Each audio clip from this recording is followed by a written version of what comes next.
The following was recorded by John Lothe and is intended for educational purposes.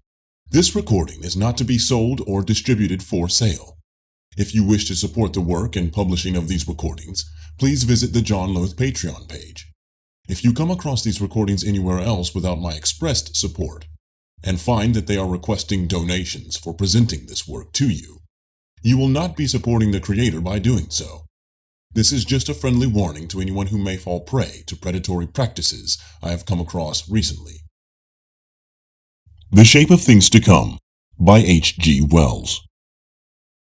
Part 15. The Sloughing of the Old Educational Tradition.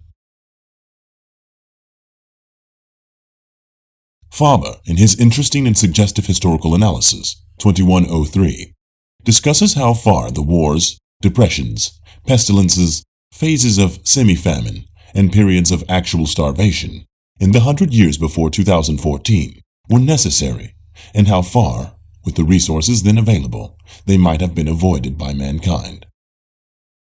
He takes the view that the encumbrance of tradition was so great that for all that period this martyrdom of our kind was inevitable. He argues that without the sufferings of these generations, men's minds could never have been sufficiently purged of their obstinate loyalties, jealousies, fears, and superstitions. Men's wills never roused to the efforts, disciplines, and sacrifices that were demanded for the establishment of the modern state.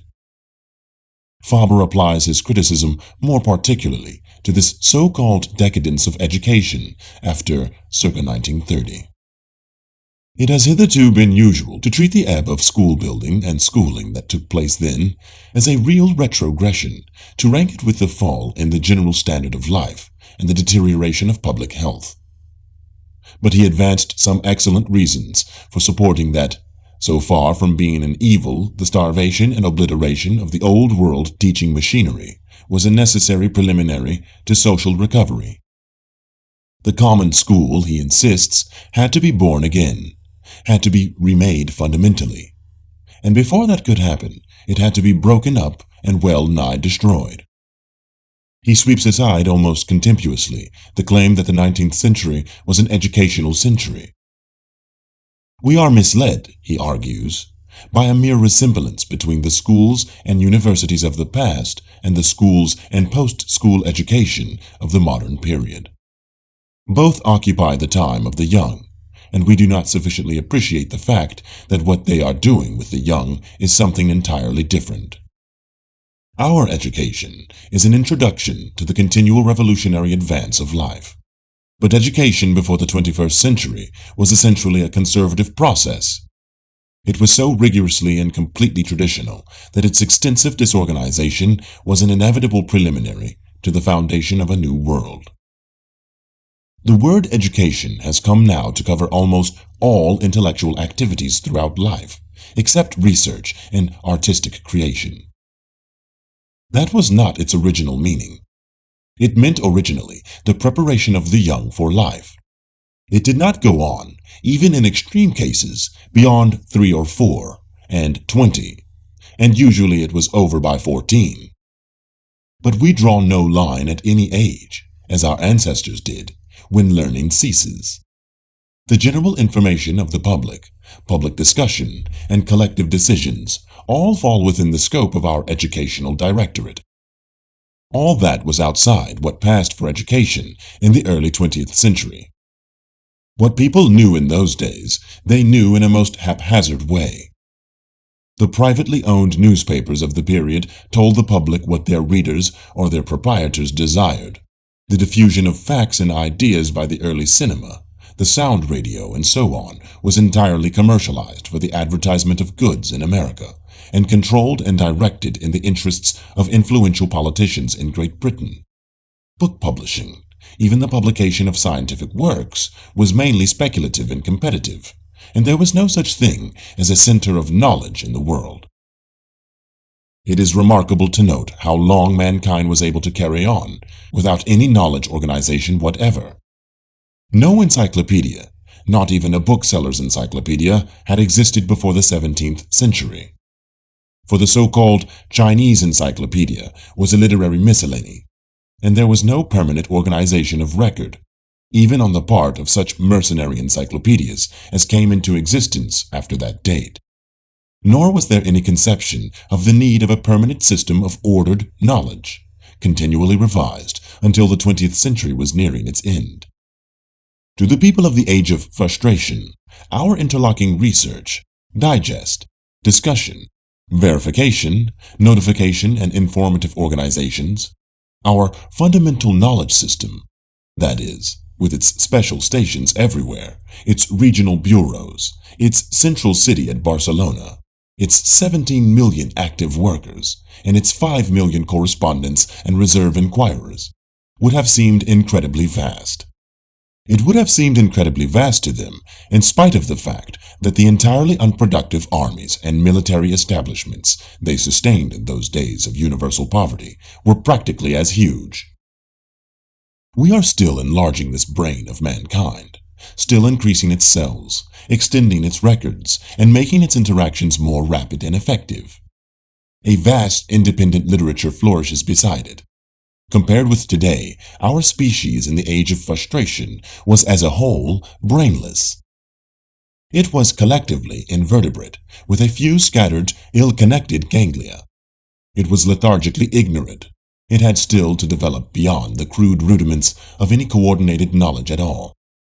But not only was general knowledge rudimentary, casual, erroneous, and bad, Faber's case against the old education is worse than that. Knowledge was explicitly outside education, outside formal schooling altogether. The need for a sound common ideology is a modern state idea. The old, so-called elementary schools, Faber shows, did not pretend to give knowledge.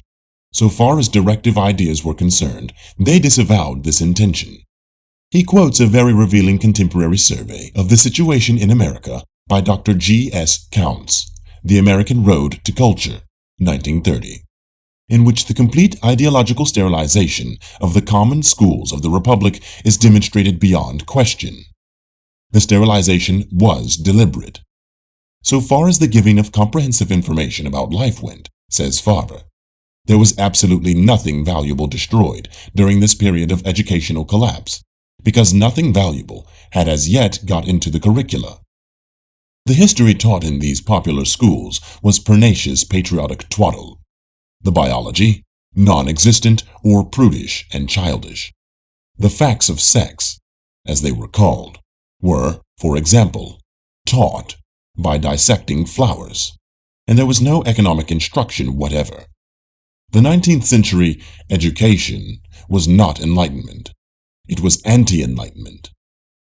Parents, political and religious organizations watched jealously that this should be so. He quotes school timetables and public discussions and gives samples of the textbooks in use. The decline in scientific research, moreover, during this age of systole, Faber insists, has been greatly exaggerated. Although there was certainly a considerable diminution in the number of actual workers through the destruction of private endowments and what was called economy, and although there was also a considerable interference with the international exchange of ideas and a slacking down in pace at which ideas grew, there was no absolute interruption in the advance of ordered science, even through the worst phases of the social breakdown. Research displayed a protean adaptability and indestructibility. It shifted from the patronage of the millionaire to the patronage of the warlord. It took refuge in Russia, Spain, and South America. It betook itself to the aeroplane hangars, to rise again, in due time, to its present world predominance. It had never been pampered under the regime of private capitalism. All through the first age of prosperity, pure research had lived from hand to mouth. As soon as it paid, says Sinclair Lewis and Martin Arrowsmith, it was commercialized and degenerated. When the bad times came, the parasites of science fell away.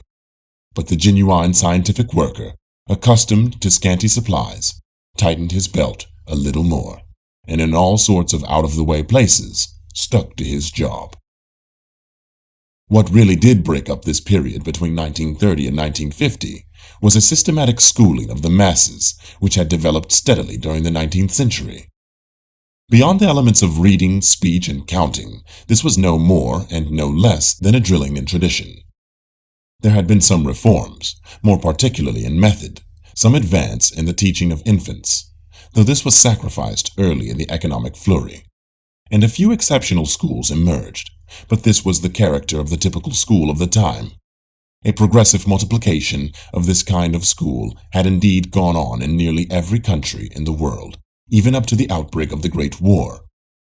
The proportion of literates who could at least read increased steadily after that rate of advance, except in Russia after 1917, where popular teaching was only beginning, fell stage by stage to zero.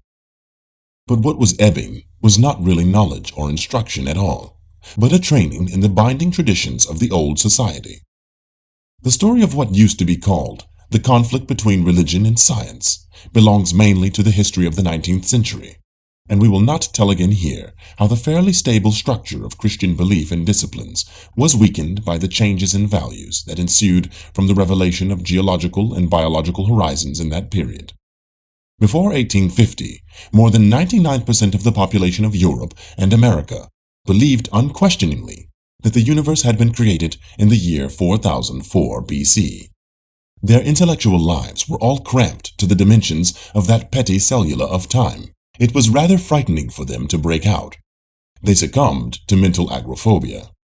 The student knows already of the difficulties experienced by the Christian ministry during those years of mental release and expansion in symbolizing the fall and atonement, which had hitherto been taught as historical facts, and of the loss of confidence and authority that came through this unavoidable ambiguity. The ensuing controversies thundered and died away into mutterings and ironies, but the consequences of these disputes became more and more evident in the succeeding generations.